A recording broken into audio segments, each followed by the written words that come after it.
Asibayuning binisitang Public Works Secretary Vince Dizon kaya Pampanga Vice Governor Dennis Delta Pineda ing 8 banwa na kanong makatenggang San Agustin Bridge ketiking arayat nganing Huwebes kayagnaning direktiba ng Presidente Ferdinand Marcos Jr. na pabilisan ing construction ning proyekto.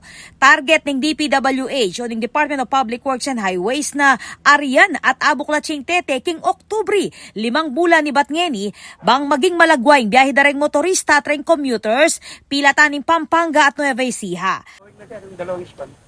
Pero paano yung approaches? Kasi may right of way. Nakuha naman natin. Kahapon, nag-issue na yung LGU ng permit to enter. Ayun, Ngayon, thank you. Payag na yung mga tao nag-ibahin.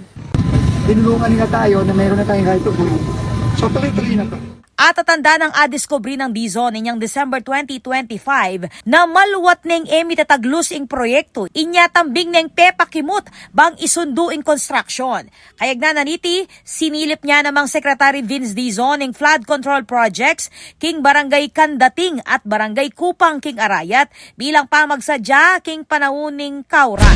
So right now, it's just really For high water. high water flood protection for Yes, the parang community. cover that. Kailangan ipaliwanag sa mga kababayan natin na merong mga lugar na malapit sa ilog na talagang delikado.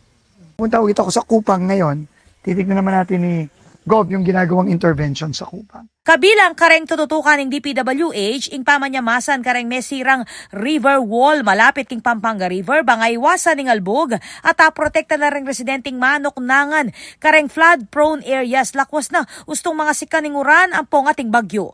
Minuna na nakanong inutos PBBM na pabilisan ning rehabilitasyon dareng flood control structures bang asigurado ing kaligtasan ning publiko.